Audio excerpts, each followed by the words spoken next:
Morning, good morning, good morning. A new day. It is a brand new day. Big changes coming in a good way, but also about to see some really pretty profound and crazy things happening. So I'll explain.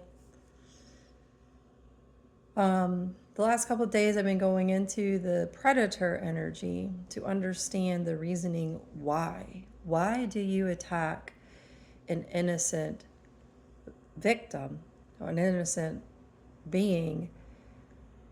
What is the purpose behind that? What is the reasoning? And although I knew most of it, the most of the reasoning, I didn't quite understand one key part of it, which changed everything. See, I've said this before, and I will continue to say it because I've witnessed it over and over and over again, and it's my understanding. Of course, you do you. I am not here to convince anyone. I am not here to tell you that what I know is right or wrong. I am only giving you what I know to be true to me. I will always tell you to seek your own truth, because what may be true for you may not be true for me, and vice versa. But here's what I understood. The predator-prey cycle began a long time ago. It has been continuing for many, many cycles. And a cycle is millions, if not billions of years. So this has been going on for a very long time. This predator, victim, predator, prey loop of hell. It's been a constant battle, a constant attack. It's been stagnant. It's been boring. It's been devastating. See, God created two entities from itself to create life because God wanted to expand into the void and wanted to see what was out there, wanted to know. Because God's curious. God has thought. God is thought beyond thought. It is all of it. It is everything. But God created these two entities, kind of like here in the US, we have a two-party system. But like I've explained before, what happens when one of those two become toxic? What if one of those two decide, hey, if God can do it, so can I? So that's exactly what happened. If God can split from itself, a part of itself, into two and rule over everything, then why don't I do that? And that's exactly what happened from the masculine perspective. It decided it wanted to be God, and not God from a divinity perspective, God from a perspective of, I'm going to dominate, take, victimize, trap, and control. And once I have you in my victim trap, I'm never going to let you go. And so it started when the masculine decided that key thought, and then raped and stole the innocence of the feminine and enslaved it into victim mentality, victim energy. Because then, once that act was done, and anyone who's ever been victimized will understand this, that the victim carries the burden of the emotional baggage, the physical baggage, the karma. Because they believe, in some cases, not all, that I did something wrong. Or there's something wrong with me. Or what did I do to deserve this? Or why did this happen to me? What does this mean? Why are you infusing hate into me? Why do you hate me? What did I do wrong? So that mental trap happens, and then to solidify the deal, and you'll see this in many cases here in Earth, because this is a mirror, that the predator will say, you made me do it. It's because you did XYZ, I had to do that. It's all your fault. You need to change everything about you. You're wrong.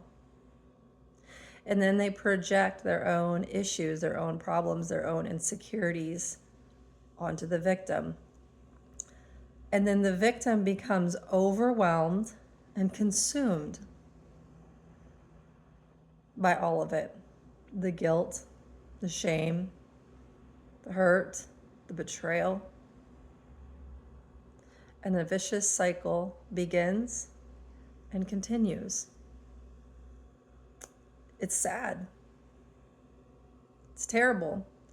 98% of the responsibility is on the victim because the predator loves it. They consume. They do more. They take more. They go out and grab more because now they can be God by consuming all of the energy. The problem is that is not living in God's state. That is not being God. That is false God. It's pretend God. And you're building something on the backs of other people's energy. And eventually, just like the fall of Rome, it will collapse. Just like here, it will collapse. Not only in the universe, but here on earth.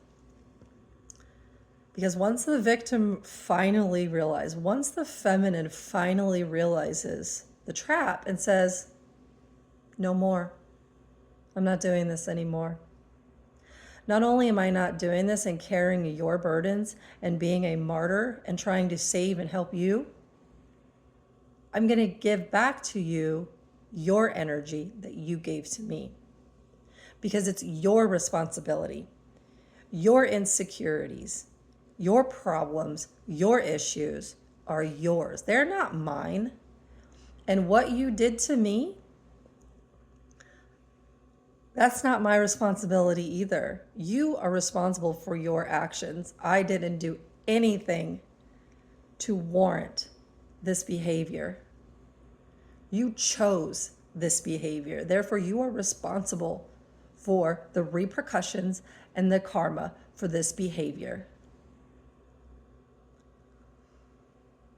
So, what happens when the cycle's over? What happens when it finally collapses? Well, as above, so below. In the ether, so will be in the material. For me, when I manifest, I always start at the God level because that's where it begins, and then bring it down here into the material plane. Some of my manifestations happen within minutes, seconds, hours. Those are the easy ones, like money or places to live or material things, easy things. The bigger universal things, sometimes weeks, sometimes days. It depends on the impact that it makes or how big of an impact it's going to make. But let me tell you what, this one is going to really tear off the mask of the ego, of the masculine, and some feminines as well who have become really toxic, but mainly the masculine, and show their true predator colors, show the truth of who they are. It is not going to be pretty. There's going to be some really nasty stuff coming down the pipe. The masculine needs to wake up, accept responsibility for who they are, for what they've done, heal themselves. All I wish is healing. Remember who you are. Remember the divinity. Go back to God. Don't try to be God. Don't try to take from somebody else to try to be something you're not. Be that. The way you're doing it is not right. God had one request for his two entities: create life in love. Expand, grow, and seek. But instead, it was infused with hate, which created division, separation, attacks, fighting, and then the victim predator cycle that we have. But that's over. It is officially over. Now to watch it unravel from a high level perspective all the way down into the material plane, that's going to be the interesting part. And then to rebuild within self, within community, world, universe. I hope you have an amazing day. You are worthy of greatness and love. I love you. I will always love you. I will always seek the highest for you and wish that you heal whatever parts of you need to heal, no matter how difficult it is. We all make mistakes. We all do things we don't wish we wouldn't have done. Or we are things that we wish we weren't. But accepting that and healing that, that's where your power starts to come back. I love you. Have a great day.